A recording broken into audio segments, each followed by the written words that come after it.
Bom dia, meu amigo e minha amiga.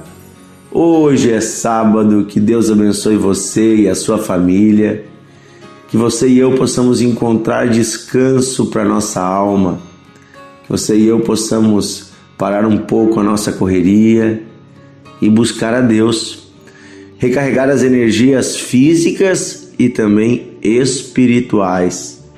É necessário, faz parte até mesmo da lei de Deus, dos 10 mandamentos, a ordem para que o homem aprenda a descansar. Não podemos descansar o tempo todo, Precisamos trabalhar, mas também precisamos descansar. E isso é mandamento do Senhor. Precisamos ter um tempo para parar do nosso trabalho, parar das preocupações. E nesse tempo devemos descansar o corpo, mas também devemos buscar o Senhor. E isso é descanso para nossa alma. Ouvir a voz de Deus, falar com o Senhor, descansar a alma nele. Amém? Estamos conversando um pouquinho a respeito da igreja. O que é a igreja? E eu já disse ontem, nós somos a igreja. Hoje eu quero meditar com você sobre o significado da palavra igreja. Em Mateus 16:18, Jesus disse a Pedro: Tu és Pedro, quer dizer pedra, e sobre esta pedra edificarei a minha igreja, e as portas do inferno não prevalecerão contra ela. Aqui Jesus usa pela primeira vez no Novo Testamento a palavra igreja. É interessante que foi uma escolha de Jesus para designar o nome daquele grupo dos seus seguidores, para designar o nome daquilo que ele estaria fundando. Ele deu o nome de igreja. E igreja não era uma palavra nova. Igreja, na língua da época, na língua grega, é eclésia. E eclésia já existia. Esta palavra já existia. Existia também a palavra sinagoga. Existia também a palavra templo. Existiam várias palavras, santuário. E Jesus não escolheu nenhuma dessas palavras para designar o nome do seu grupo, o nome daquilo que ele estava construindo, aquilo que teria poder para destruir as trevas. Jesus disse: eu estou construindo a minha igreja. E a palavra eclésia, que foi a palavra usada por Jesus, ela tem um significado. Essa palavra, como eu disse, ela já existia. E o que significava eclésia naquela época? Significava reunião de pessoas, assembleia, grupo de pessoas. Então, quando realizavam-se reuniões públicas, mesmo na época do Império Romano, eram as eclésias. E esta palavra tem uma origem. Esta origem é na língua grega, Vem da língua grega. E os gregos, para quem gosta um pouquinho de história, vai lembrar. Os gregos tinham cidades-estado. Cada cidade grega era um país. E as cidades-estados gregas, elas tinham uma característica. Foi lá que surgiu a democracia. A ideia da participação das pessoas para tomarem decisões. As polis gregas, as cidades gregas, tinham conselhos e grupos que votavam e escolhiam. E isso tudo começou com um grupo de pais de família, chamada pater familias. Esses homens mais velhos, o líder de cada família, era convocado a uma eclésia, a uma assembleia, aonde tomavam decisões sobre o destino da cidade. Decisões se iriam entrar numa guerra ou não, decisões se iriam cobrar um imposto ou não, se iriam construir uma obra pública. Tudo era decidido coletivamente pelos líderes de cada casa. Isso tudo começou em épocas muito difíceis, em épocas de guerras. Então haviam aqueles rapazes que ficavam vigiando a cidade, os vigias. E aí quando acontecia alguma coisa ruim, alguma coisa difícil, eles tocavam uma espécie de corneta, de trombeta, e então essa trombeta chamava para fora das suas casas e para a praça da cidade esses líderes. Era uma corneta para chamar para fora da sua casa, para fora do seu terreno particular e para o terreno público, essas pessoas, essa eclésia.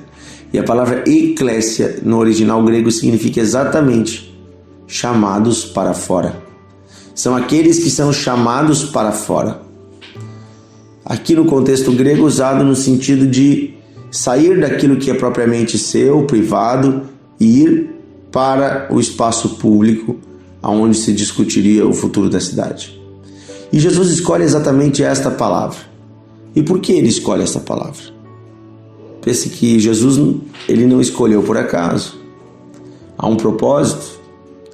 É porque nós, como igreja, também somos chamados para fora. Chamados para fora do pecado. Para fora de um mundo tenebroso. Chamados para fora daquela antiga vida que vivíamos. Uma vida de desobediência a Deus, uma vida longe dos caminhos retos, e agora Deus, na sua infinita misericórdia, nos chama para fora de tudo isso e para um novo caminho, para uma nova vida. Deus, Ele nos escolheu e Ele nos chamou. Deus está chamando a humanidade. O Evangelho, a pregação do Evangelho é um chamado a todos os homens para o perdão dos seus pecados e para viverem uma vida com Deus. Mas o Evangelho não força ninguém. Se alguém ouvindo aquela trombeta não saísse, ficava de fora da assembleia, ficava de fora daquela reunião. Assim como Jesus usou a história das bodas, onde o rei manda chamar as pessoas para para essa festa de casamento, mas muitos dão desculpas e não vão. Veja, assim também hoje em dia as trombetas estão tocando, as trombetas do Evangelho. Está sendo anunciado na TV, no rádio, nas ruas, individualmente, mas nem todos querem ouvir, nem todos querem obedecer. E está tudo bem, não precisamos forçar ninguém a isso. Mas aqueles que aceitarem, aqueles que saírem para fora, agora se tornam igreja do Senhor. E esta igreja tem um poder sobrenatural na terra. Esta igreja é a mão de Deus neste mundo. Amém? E em Mateus 18, versículo 19 e 20,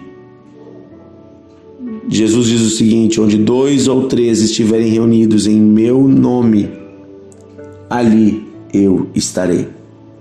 É interessante que igreja não é apenas uma pessoa chamada para fora, é um conjunto de pessoas. É assembleia, é reunião. Para ser igreja, precisamos nos reunir com nossos irmãos.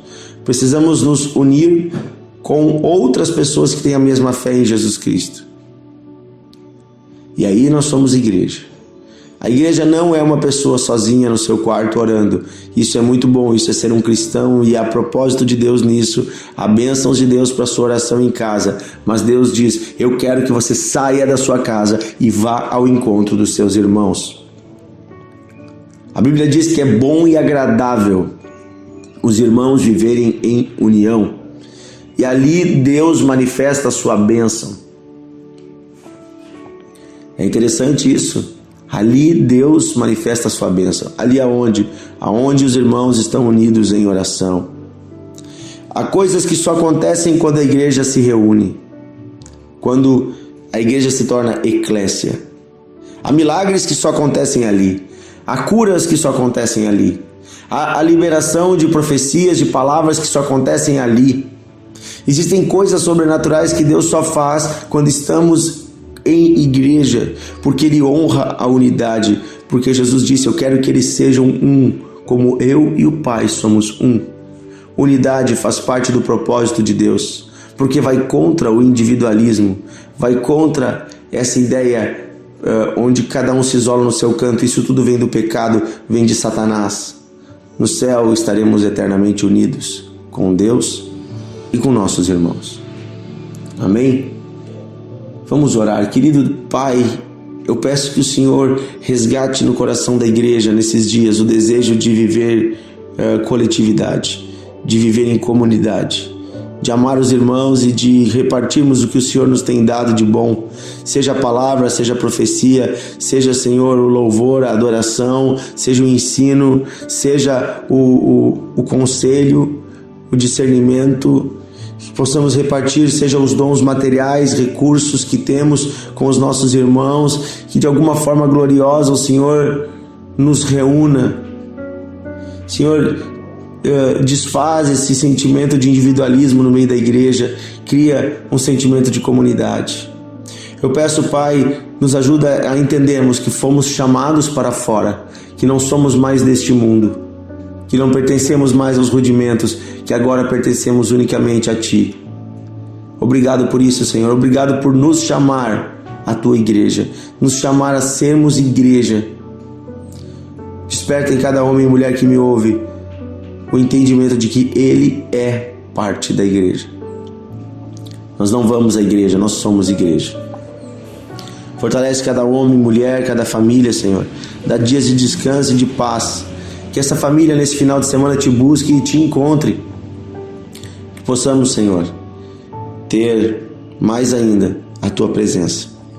Fala conosco, Senhor, nos cultos, nas reuniões, nos encontros da igreja, nas diferentes comunidades, nas diferentes denominações onde nos reunimos, que onde estiverem 2 ou 3 em Teu nome, ali o Senhor esteja e manifeste a Tua graça e a Tua bênção. É o que pedimos, Pai, em nome de Jesus. Amém. Que Deus abençoe você, meu amigo e minha amiga. Amanhã estamos juntos em mais um Devocional de Fé. Um grande abraço e até amanhã.